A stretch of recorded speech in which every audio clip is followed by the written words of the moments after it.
सो दोस्तों इस वीडियो के अंदर हम प्रॉपर एनालिसिस करने वाले हैं कि जो हमारा टाइम टेबल रिलीज हुआ है वो टाइम टेबल कितना अच्छा है या कितना खराब है। कमेंट बॉक्स में दो चीजें मुझे लिख के जरूर बताना कि आपको ये जो टाइम टेबल रिलीज हुआ उसके बीच का जो टाइम गैप है वो कैसा लगा। एंड दूसरी बात गाइस, एक चीज और बताना कि जैसे मुझे फॉलो करने वाले जितने बच्चे हैं, जब नोटिफिकेशन भी जारी नहीं हुआ था, आप में से उन बच्चों को पता होगा कि जब नोटिफिकेशन भी जारी नहीं हुआ था उसके पहले ही मैंने वीडियो बना के बता दिया था इस बार बोर्ड एग्जाम जल्दी होने वाला है और 11 के आसपास होने वाला, और डेट वही आया और 11 तारीख ही आएगा। इसलिए बोल रहा हूं कि थोड़ा बहुत इधर उधर मत करो। जो प्रदीप सर बोल रहे हैं प्लीज उनको फॉलो किया करो और सुना करो ध्यान से, इससे आपको बहुत ज्यादा हेल्प होगा। एंड दूसरी बात गाइस, एक चीज और कि कमेंट में मुझे ये लिख के बताओ कि बोर्ड एग्जाम का अपना डेट अपने सामने है तो कौन से सब्जेक्ट में आपको उसका प्लानिंग एंड स्ट्रेटेजी का वीडियो चाहिए कि आप सिस्टमैटिक वे में कैसे करो, किन फॉर्मूले पे फोकस करो, कौन से चैप्टर पे फोकस करो, पहले क्या स्टार्ट करना चाहिए, कितना करना चाहिए, कॉन्सेप्ट पे कितना फोकस करना चाहिए।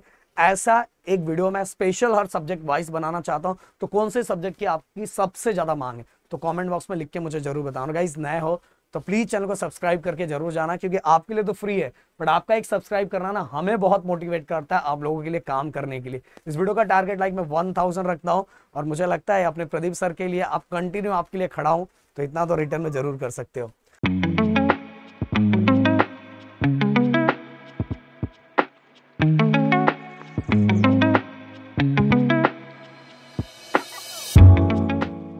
सो गाइज अब मैं यहाँ डेट सामने रखता हूं और मैंने जनरली मेन सब्जेक्ट की बातें की है। ओके अब देखो गाइज 11 फैब इंग्लिश है। अब इंग्लिश 11 फैब से तो सिंपल सी बात है, उसके 5 दिन पहले से आप इंग्लिश ही पढ़ना स्टार्ट करोगे।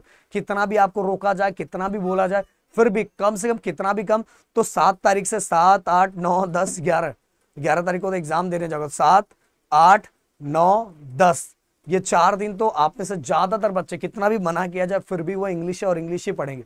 और कितना भी कम चलो 8 तारीख से काउंट कर लेंगे, 8, 9, 10, 11 मतलब 11 को तो एग्जाम है, 8, 9, 10 3 दिन इंग्लिश ही पढ़ेंगे। और मैं बोलूं कि आपको 2-3 दिन पहले पढ़ना स्टार्ट भी करना। हाँ उसके साथ आप 2 दिन पहले बाकी सब्जेक्ट को मैनेज कर सकते हो कि आपने सुबह ये कर लिया और शाम को इंग्लिश कर लिया, सुबह ये कर लिया शाम को इंग्लिश कर लिया, इस तरह से मैनेज कर सकते हो। क्योंकि देखो पहला पेपर जो होता है ना वो अगर एक बार अच्छा चला गया तो हमारा कॉन्फिडेंस बूस्ट हो जाता है। इसलिए मैं आप सभी को बोलना चाहूंगा तो वो उसके पहले आप करने वाले ही होगा। सिंपल सी बात है।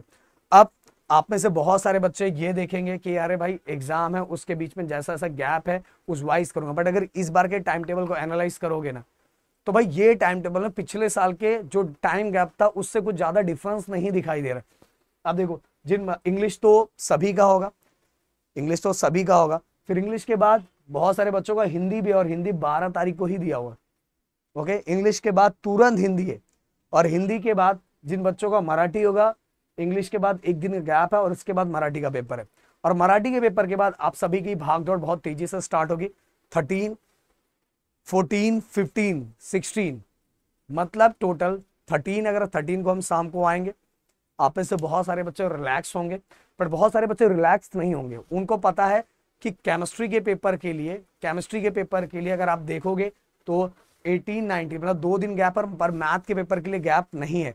तो बच्चे ज्यादातर बच्चे, कुछ बच्चे केमिस्ट्री भी आधा दिन पढ़ेंगे और कुछ बच्चे एक दिन मैथ को भी देंगे। ये प्रॉपर मैं इस पे एक वीडियो बनाऊंगा जिसमें बताऊंगा कि यार आपको किस वाइज अभी से प्लानिंग करना चाहिए। तो आपको आपका जो ये फिजिक्स के लिए टाइम मिल रहा है तो 13, 14, 15, 16 3 दिन टाइम मिल रहा है। 17 को तो एग्जाम देने ही जाना है। तो 13 के शाम को आने के बाद आप केमिस्ट्री स्टार्ट कर सकते हो। फिर इसके बाद 14 के हाफ को या 14 को पूरे दिन भर आप मैथ कर सकते हो, क्योंकि मैथ के लिए बहुत कम टाइम बचा हुआ, सिलेबस बहुत ज्यादा है। जिन बच्चों का मैथ है, जिनका मैथ नहीं है उनके लिए तो उनको केमिस्ट्री कर लेना चाहिए। केमिस्ट्री के लिए जितना बड़ा सिलेबस है उतना टाइम कम है।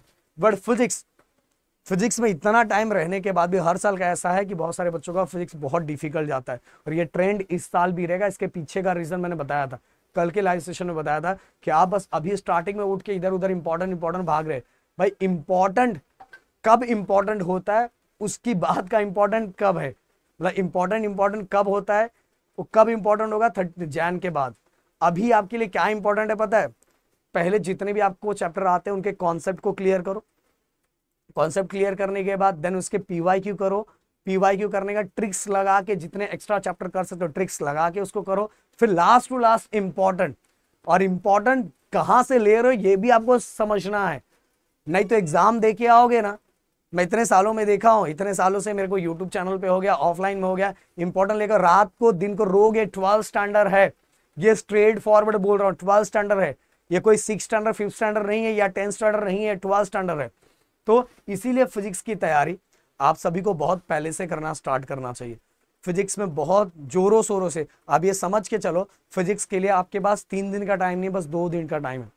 15 और 16, 14 तो आप दूसरा ही सब्जेक्ट करोगे, तो आपके पास 15 और 16 2 दिन बचा है, और वो 2 दिन के अंदर आपको फिजिक्स को फोड़ना है।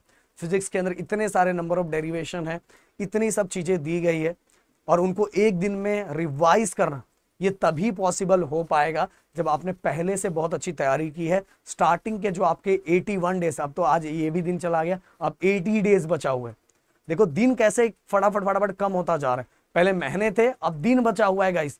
अब दिन में हम काउंट कर रहे हैं, बस ओनली 80 डेज बचा हुआ है, काउंटिंग के 80 डेज। अब तो ऐसा भी नहीं है, मैंने एक 80 डेज वाला वीडियो बनाया था जिसके अंदर आपको एक्स्ट्रा टाइम 80 डेज के बाद भी एक्स्ट्रा टाइम मिल रहा था। अब काउंटिंग के 80 डेज आज से बचा हुआ है। तो मेरे दोस्त जाग जाओ। अब फिजिक्स के बाद केमिस्ट्री देख लो, 18, 19, 20, इसमें आप केमिस्ट्री और केमिस्ट्री ही करोगे। हाँ, आपको करने के लिए आप 17 को आओगे, उसके शाम को आप सबसे पहली बात तो वो सब्जेक्ट करो, मतलब वो पार्ट करोगे जो आपके लिए सिंपल है। मैं हमेशा बच्चों को यही बोलता, पहले वो पार्ट करना स्टार्ट करो जो सिंपल है, जिससे क्या होगा कि उन चीजों को आप रिवाइज कर लोगे तो आपको माइंड इस वाइज जाएगा कि आपके केमिस्ट्री में इतने चैप्टर हो चुके हैं, और जैसे ये सोचने लगोगे तो आप जो नहीं करने वाले वो भी कर लोगे। तो ये 17 का शाम 18, 19, मतलब ये केमिस्ट्री के लिए तो परफेक्ट है। अब अगर पहले से तैयारी करके जाओगे तो केमिस्ट्री कर लोगे, अगर पहले से नहीं है तो ऑर्गेनिक केमिस्ट्री में आप फंस जाओगे। और ऑर्गेनिक केमिस्ट्री बुरी तरह से फंसोगे कि अगर आप सोचोगे कि मैं एग्जाम के टाइम पढ़ूंगा तो इतना दिन भी कम पड़ जाएगा, समझ में। और मैथ के लिए, जिन बच्चों का मैथ है उनके लिए एक दिन में मैथ का पूरी की चीजों को कर पाना बहुत ज्यादा इम्पॉसिबल होता है स्टूडेंट्स के लिए। हमारे लिए कुछ चीजें नहीं, हम तो करवा देंगे गाइस, बट इतनी चीजों को एक साथ दिमाग में रखना, सोचो इतने महीनों में आपने नहीं किया, एक दिन में दिमाग रखना और दिमाग में रख के उसको उतार के आना, ये बहुत बड़ा टास्क होता है। इसीलिए दोस्तों अगर अभी से फोकस करो, आप थ्योरम पे फोकस करो। राहुल सर का मैंने बताया, प्रदीप गिरी अपडेट, जनरली जो हमारा लाइव सेशन होगा, फिर से बता रहा हूँ, प्रदीप गिरी अपडेट जो हमारा दूसरा चैनल है उसको सब्सक्राइब करके रखो, उसका लिंक मैं डिस्क्रिप्शन में डाल देता हूँ। हमारे लाइव सेशन सब उस पर ही होते हैं, आज भी है। तो जो राहुल सर का थ्योरम का वीडियो, बस वो 2 वीडियो अभी देख खत्म कर लो ना, और वो 2 वीडियो आपने देख लिया, आपका थ्योरम खत्म, 12th बोर्ड का थ्योरम खत्म, उसके अलावा कुछ नहीं आएगा। थ्योरम कर लिया, मैथ 1 कर लिया, मैथ 2 के अगर आपको मैथ 2 नहीं समझ में आ रहा, वैसे मैथ 2 तो करना चाहिए गाइस, क्योंकि अगर आगे जाके आपको पढ़ना है, आगे जाके पढ़ना ही होगा, पर अगर आगे जाके इंजीनियरिंग में जाना है तो ज्यादातर, अगर बीएससी में भी जाना है, बट इंजीनियरिंग में जाने वालों को अगर मैथ तो आप स्किप करना मतलब बहुत ज्यादा टेंशन है। तो फिर भी अरे सर बात का बाद में देखा जाएगा, अभी मेरे को पहले निकलना है। तो मैथ 1 मैथ 2 के कुछ चैप्टर और उसके साथ पीवाईक्यू जो सर करवाएंगे वो बस आप कर लोगे, आपकी बल्ले बल्ले। बट गाइस ये अगर आप एग्जाम के टाइम पे जाओगे तो ये टाइम टेबल उस वाई डिसाइड नहीं हुआ है कि आप इतने कम टाइम में मैथ को कर लोगे रिवाइज, समझ में आ रहा है। इसके बाद 27 बायो के लिए तो मैं बोलूँ यार बहुत अच्छा खासा टाइम मिला है। बायो वाइज हर बार ऐसा होता है कि बायो को एक अच्छा खासा टाइम मिला रहता है। जिन बच्चों का मैथ नहीं है उन बच्चों को तो देखा जाए केमिस्ट्री के बाद डायरेक्ट बायो है, और 20 के बाद डायरेक्ट 27। कुछ बच्चों का ऐसा भी होगा जिनका मैथ और बायो दोनों होगा, पर जिन बच्चों का मैथ ही नहीं है तो देखो 20 के बाद डायरेक्ट 27। तो अगर कुछ चैप्टर रखोगे रिवाइज करने के लिए, रिवीजन करेंगे तो वो उस टाइम हो सकता है, बायो में हो सकता है। तो ओवरऑल मैं अगर बताऊं तो मुझे ये, अगर जो बच्चे जिनका पढ़ के हो चुका है उनके लिए टाइम टेबल बेस्ट है।